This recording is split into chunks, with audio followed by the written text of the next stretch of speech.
Metro بسیں چلانے والی کمپنی کو پنجاب حکومت کی جانب سے فیول فنڈز کی عدم فراہمی پر نجی کمپنی نے 11 اگست سے لاہور میں میٹرو بس سروس بند کرنے کا اعلان کیا ہے۔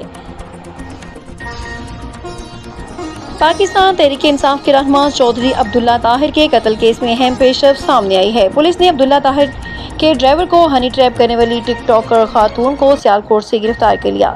میڈیا رپورٹس کے مطابق تفتیش میں انکشاف ہوا تھا کہ ملزمہ نے مقتول عبداللہ طاہر کے ڈرائیور کو ہنی ٹریپ کیا تھا اور وہ مبینہ طور پر مرکزی شوٹر کی دوست ہے، جس کے بعد پولیس نے ایکشن لیتے ہوئے ملزمہ کو گرفتار کرنے کے بعد اس کی مزید تفتیش کے لیے سیالکوٹ سے لاہور منتقل کر دیا۔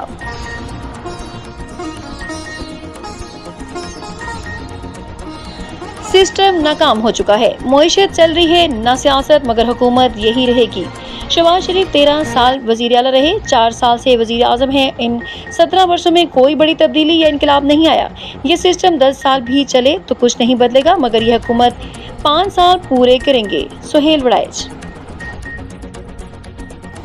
پاکستان، سعودی عرب اور ترکی کے دفاعی معاہدوں پر نظر رکھے ہوئے ترجمان بھارتی وزارت خارجہ۔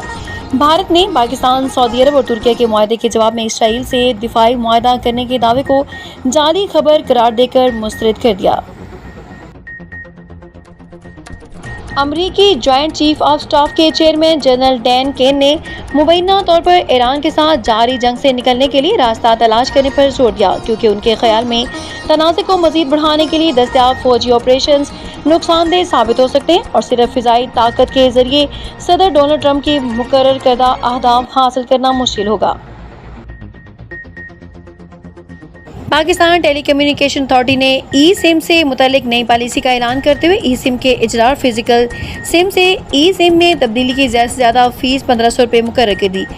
پی ٹی اے کے مطابق ای سم کی نئی فیس پاکستان، آزاد کشمیر اور گلگت بلتستان میں یکساں طور پر نافذ ہوگی۔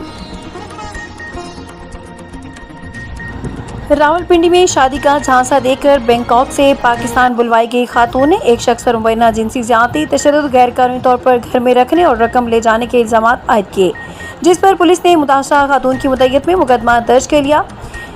میڈیا رپورٹس کے مطابق تھانہ روات میں درج ایف آئی آر میں خاتون کی جانب سے یہ موقف اختیار کیا گیا کہ اس کی تقریباً 2 سال قبل بینکاک میں نامزد ملزم سے ملاقات ہوئی، جس کے بعد دونوں میں دوستی ہو گئی۔ دونوں کی دوستی جب گہری ہوئی تو تقریباً 4 ماہ قبل ملزم نے اسے پاکستان بلایا اور دونوں نے ایک نجی ہاؤسنگ سوسائٹی میں کرائے کے فلیٹ حاصل کیے اور وہاں رہائش اختیار کی۔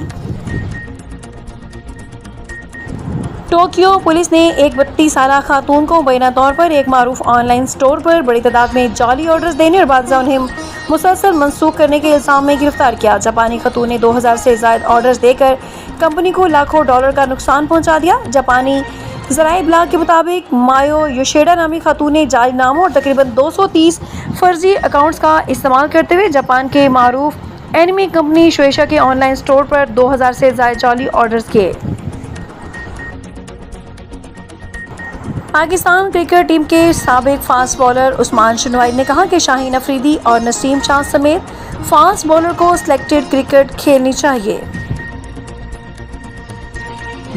معروف گلوکار واجد علی بغدادی کا نیا میوزک ویڈیو پنجابی گانا میرے ڈھولے دیا دنیا ریلیز کر دیا گیا، جس میں معروف ماڈل وجیہہ علی اور جبکہ اداکار فلم پروڈیوسر سمت آرز مرکزی کردار میں جلوہ گر ہوئے۔ میوزک ویڈیو کی پروڈکشن KABG پروڈکشنز کے بینر تلے مکمل کی گئی، جبکہ اس کے پروڈیوسر بھی سمت آرز ہیں۔